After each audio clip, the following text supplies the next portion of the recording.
ये कैल्शियम और multivitamin rich Laddu बहुत ही अलग है, हटकर है। हड्डियों को तो मजबूत बनाता ही है, कई बीमारियों से भी बचाता है, वेट लॉस में भी मदद करता है। इसी के साथ साथ ये स्किन और हेयर के लिए भी बहुत ही फायदेमंद होता है। इतनी खूबियों के साथ ये लड्डू बहुत ही टेस्टी भी लगता है। तो चलिए देखते हैं कि ये स्पेशल सा लड्डू कैसे बनाएंगे। अस्सलाम वालेकुम व्यूअर्स, फूड बॉय किचन में आपका वार्म वेलकम है। कि ये हेल्दी, टेस्टी और ग्लूटेन फ्री लड्डू को बनाना सीख लेते हैं कि ये कैसे बनाकर तैयार करेंगे।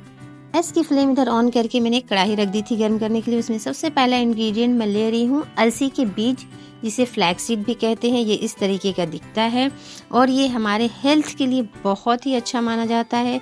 हार्ड हेल्थ के लिए, स्किन, हेयर और वेट लॉस में भी मदद करता है, क्योंकि इसमें गुड फैट पाया जाता है और विटामिन ई पाया जाता है, इसीलिए। और मैंने इसे 1/4 कप लिया, यानी 2 टेबल स्पून भरकर। और दूसरा इंग्रेडिएंट है जो कि है कद्दू के बीज।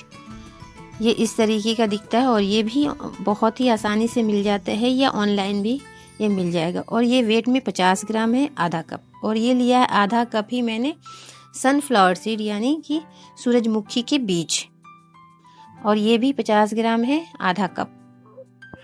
कद्दू के बीज और सूरजमुखी के बीज एक बराबर वेट में है और फ्लैक्सीड हमारा थोड़ा कम है। ये है 2 टेबल स्पून, जितना हमने फ्लैक्सीड लिया था उतना ही ये तरबूज और खरबूज के बीज हैं। इसे भी मैं ऐड कर देती हूँ। ये और अलसी के बीज एक बराबर हैं और पम्पकिन सीड और सनफ्लावर सीड थोड़ा ज़्यादा है, यानी कि 50 ग्राम है। और इन सभी बीजों को ड्राई रोस्ट कर लेंगे जब ये थोड़ा सा चटकने लगे। हल्का सा हमें इन्हें रोस्ट करना है, बहुत ही हल्का सा, जलाना नहीं है। और इन सभी बीजों में गुड फैट पाया जाता है, जो हमारे हेल्थ के लिए बहुत ही अच्छे होते हैं। और इसे मैं निकाल लेती हूँ, ये रोस्ट हो चुके हैं तो इसे मैं साइड पे रख देती हूँ ठंडा होने के लिए। अब ले लेते हैं इसी कढ़ाई में दूसरा इंग्रेडिएंट, जो कि है सेसमे सीड, सफ़ेद वाला तिल, जो कि वेट में 100 ग्राम है और कप से 50 ग्राम है। और ये हमें सर्दियों में ज़रूर से इस्तेमाल करना चाहिए, क्योंकि इसमें कैल्शियम भर भर के मिलता है हमें। ये हमारे हेल्थ के लिए बहुत ही फ़ायदेमंद है, इसीलिए मैंने इसे 100 ग्राम लिया है और 1 कप लिया है। और इसे भी ड्राई रोस्ट कर लेंगे। ये भी बहुत जल्दी से ड्राई रोस्ट हो जाता है, हल्का सा ये चटकने लगेगा जब भी इसे। और फ्लेम हमारा लो ही रहेगा सभी चीज़ों को रोस्ट करते वक्त। एक बार कढ़ाई को गर्म करने के बाद फ्लेम को लो कर देंगे। अब ये देखिए, इसका कलर थोड़ा सा चेंज हो चुका है, तो ये निकाल लेती हूँ मैं। किसी बर्तन में निकाल कर इसे भी रख देंगे साइड पे ठंडा होने के लिए। सभी चीज़ों को हमें ठंडा कर लेना जब तक कि सारे रोस्ट करते जाएंगे। फिर से उसी कढ़ाई में कुछ ड्राई फ्रूट्स लेंगे, जो कि आप अपने मनपसंद से ले सकते हैं। ये मैंने आधा कप अखरोट लिया है, जिसे वॉलनट कहते हैं, और ये भी हर तरह से हमारे हेल्थ के लिए बहुत ही फ़ायदेमंद होता है। तो इसे मैंने आधा कप लिया है, वेट में 50 ग्राम। और दूसरा है हमारा बादाम। ये तो हम हर चीज़ में डालते ही हैं, जो कि है 50 ग्राम, ये भी आधा कप है। और आधा कप ही मैंने काजू लिया है, कैशू, जो कि वेट में 50 ग्राम है।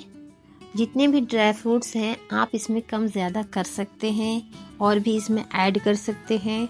जो भी आपके पास हो वो सारे ड्राई फ्रूट्स आप ऐड कर सकते हैं। सारे ड्राई फ्रूट्स ही हमारे हेल्थ के लिए अच्छे होते हैं और सर्दियों में इन्हें बहुत ही ज़्यादा हमें इस्तेमाल करना चाहिए। तो इसे भी हल्का सा मैंने ड्राई रोस्ट कर लिया। बहुत हल्का सा करना है, क्योंकि ये ऑयल ना रिलीज़ कर दे, तो बहुत हल्का सा इसे गर्म कर लिया है, जिससे कि इसे क्रश करना इजी होगा। अब इसी कढ़ाई में मैं ले रही हूँ ये पॉपी सीड, जिसे पोस्ता दाना या खसखस भी कहा जाता है। और इसे भी हम सर्दियों में ही इस्तेमाल करते हैं, का हलवा भी बनता है, तो हम इसी में इसे ऐड कर देंगे। और ये भी 1/4 कप है, 2 टेबल स्पून भर कर है। अब यहाँ पे मखाना को कैसे भूल सकते हैं, ये तो बहुत ही ज़्यादा फ़ायदेमंद होता है हड्डियों के लिए, हर तरह से ये फ़ायदे करता है।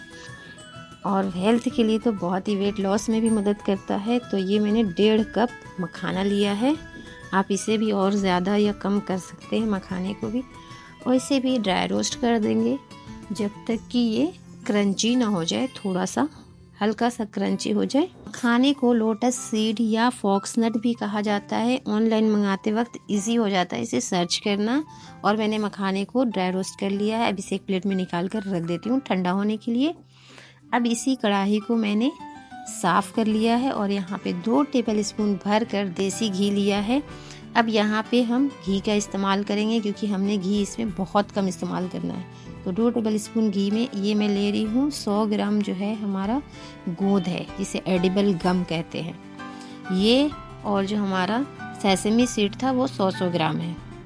अब ये 100 ग्राम है तो इसे हम 2 बार में फ्राई करेंगे। इसे घी में थोड़ा सा 2-2 टेबलस्पून घी डालकर इसे 2 बार में फ्राई कर लेंगे। ये इस तरह से लावे की तरह फूल जाता है। तो अब इसे मैं निकाल लेती हूँ और फिर इसी कढ़ाई में थोड़ा सा और घी डालकर और दूसरा जो हमारा आधा बचा हुआ है तो उसे भी मैं फ्राई कर लेती हूँ। सेम इसी तरह से 2 बार में मैंने गोंद को फ्राई कर लिया है और इसे भी फ्राई करके और एक प्लेट में निकाल लेंगे।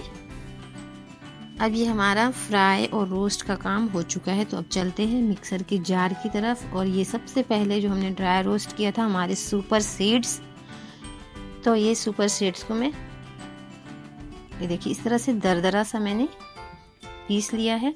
पीसा नहीं है, इसे पल्स मोड पे 1 से 2 बार चलाना है बस, जिससे कि इसमें चंक्स रहें। तो इसमें चंक्स मौजूद हैं और इसे हल्का सा मैंने पल्स मोड पे चला लिया है। अब इसी तरह सभी को मैं दिखा देती हूँ आपको। सभी को हम अलग अलग एक साथ सभी को नहीं करेंगे। अब इसे डाल देते हैं सफ़ेद वाली तिल और इसे बिल्कुल 1 सेकंड के लिए हमें चलाना है, बस हल्का सा ये दरदरा हो जाए। तो ये देखिए अब इसे मैं निकाल लेती हूँ, मैं दिखाती हूँ। ये देखिए इसमें बिल्कुल पता चल रही है तिल जो है हमारी साफ़ दिख रही है, कुछ खड़ी है और कुछ 2 टुकड़े में हुई है। बस इतना ही हमें तिल को रोस्ट करना है ताकि इसके ऑयल जो है वो बरकरार रहे। अब ये इसे निकाल लिया है मैंने उसी बाउल में, एक मिक्सिंग बाउल में सारे को निकाल लेंगे। ये देखिए तिल आपको पता नहीं वीडियो में दिख रहा है या नहीं, लेकिन ये तिल जो है बिल्कुल भी कुछ खड़े दिख रहे हैं और कुछ टुकड़े में दिख रहे हैं। बस इतना ही हमें इसे पल्स मोड पे चलाना है। अब ये ले लिया है मैंने मखाना, और मखाने को मैं पल्स मोड पे चलाने के बाद जब ये 2 टुकड़े हो जाएंगे तो इसमें मैंने आधा कप रोस्टेड चना लिया है। जो चना आता है भुना हुआ, उसका छिलका निकाल कर और आधा कप इसमें डाल दिया है। ये बाइंडिंग देगा और ये भी हेल्थ के लिए बहुत ही अच्छा होता है, हड्डियों के लिए। तो इसमें रोस्टेड चना डालना है। और ये अब ले लेती हूँ मैं तीनों हमारे ड्राई फ्रूट, काजू बादाम और अखरोट, और इसमें चंक्स होने चाहिए बड़े बड़े।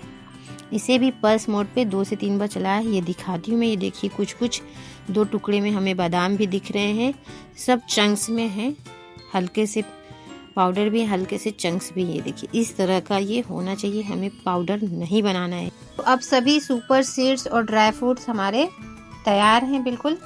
तो अब मैंने जो गोंद को फ्राई किया था घी में, अब वो भी ठंडा हो गया है, तो उसे एक थाली में मैंने पलट लिया है और इसे मुझे दरदरा करना है। इसको सिर्फ ऐसे किसी भी चीज़ से, आप मैशर से, मैं इसे बेलन से जिससे हम रोटी बनाते हैं उससे इस तरह से प्रेस कर देंगे तो ये बहुत ही अच्छा, खाने में चंक्स भी आएंगे और ये पाउडर भी नहीं होगा। ये बहुत ही अच्छा इसका टेस्ट आएगा। इस तरह से इसका टेस्ट बहुत अच्छा आएगा। अगर मिक्सर में डाल देंगे तो ये बिल्कुल पाउडर बन जाएगा। इस तरह का देखिए ये तैयार हो गया है। बस ऐसा ही हमें चाहिए।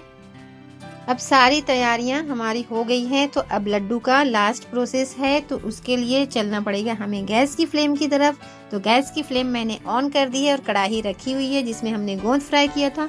उसी में मैं 2 टेबलस्पून घी डाल देती हूँ। घी जैसे ही मेल्ट होगी तो हमें गुड़ लेना है, और गुड़ को मैंने पहले ही ग्रेटर से ग्रेट करके रखा हुआ है जिससे कि ये जल्दी मेल्ट हो जाता है। तो ये देखिए इस तरह से मैंने, और ये वेट में 300 ग्राम है। अगर आप ज़्यादा मीठा पसंद करते हैं थोड़ा और भी डाल सकते हैं, लेकिन इससे ये बहुत ज़्यादा भी मीठा नहीं रहेगा, बिल्कुल हल्का भी नहीं रहेगा, ठीक रहेगा, मीडियम साइड पे रहेगा मीठा ये। तो गुड़ को आप कम ज़्यादा कर सकते हैं। अब यहाँ पे इसे मैं मेल्ट कर लूँगी गुड़ को। इसे ज़्यादा नहीं पकाना है, 2 से 3 मिनट में ही ये इस तरह का हो गया है देखिए। और इसे हाथ से चेक करेंगे, जब ये बहुत तेज़ लगता है चटका इससे, तो यहाँ पे 2 से 3 टेबलस्पून पानी डाल देंगे।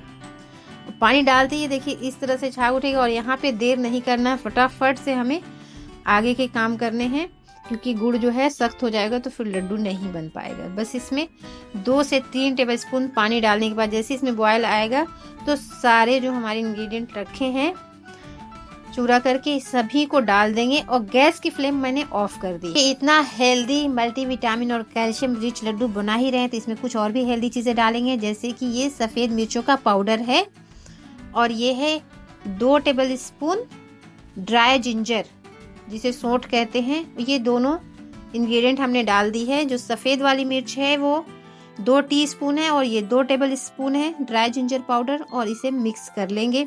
ये देखिए मैंने दिखाया, गैस की फ्लेम ऑफ है, कढ़ाई हमारी गर्म है, तो इसी में हम सभी चीज़ों को मिक्स कर लें। आप चाहें तो किसी मिक्सिंग बाउल में भी ये काम कर सकते हैं, लेकिन मैंने कढ़ाई में इसलिए रखा है कि जब ये गर्म होता है हल्का तो लड्डू आसानी से बन जाते हैं, इसीलिए मैंने कढ़ाई में ही सारी चीज़ें डाल दी। आप चाहे तो मिक्सिंग बाउल में ट्रांसफ़र कर सकते हैं। फटाफट से बिल्कुल देर ना करते हुए जल्दी जल्दी से लड्डू बनाएंगे, क्योंकि ये जब ठंडा हो जाएगा तो जल्दी लड्डू नहीं बनेगा।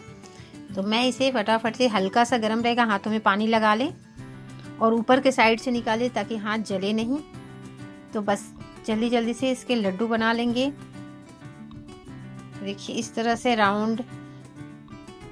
जब ये गर्म होता है तो बहुत अच्छे लड्डू बनते हैं, लेकिन जब ठंडा हो जाता है तो बहुत दिक्कत होती है। तो आप थोड़ा सा इसे फिर से लो फ्लेम पे, इसीलिए कढ़ाई में रखेंगे तो ज़्यादा इजी रहेगा। हल्का सा लो फ्लेम पे गर्म कर लेंगे कुछ सेकंड, तो ये फिर से गर्म हो जाएगा और फिर लड्डू बना सकते हैं। इस तरह से मेरा अभी ठंडा नहीं हुआ है तो मैं इसे लड्डू बना लेती हूँ। इस तरह देखिए गोल, या आप थोड़ा सा ओवल में भी बना सकते हैं, जैसा चाहें आप लड्डू का साइज शेप लगा। अब यहाँ पे ये ठंडा हो गया तो मैं यहाँ पे थोड़ा सा घी ऐड कर देती हूँ, क्योंकि लड्डू बनाने में दिक्कत हो रही थी तो मैंने थोड़ा सा घी मेल्ट करके डाला है। अब ये लड्डू हमारे बन चुके हैं। ये देखिए मैंने थोड़े छोटे साइज में लड्डू बनाए हैं ताकि ये रोज़ के डाइट में शामिल करने में इजी होता है। छोटा साइज़ है तो आप एक लड्डू सुबह शाम खा सकते हैं या मॉर्निंग में 2 लड्डू खा सकते हैं, और आप चाहें तो बड़े साइज़ का भी बना सकते हैं। तो मैंने मीडियम साइज़ के लड्डू बनाए। ये देखिए ये साइज़ सबसे बेहतर होता है खाने के लिए।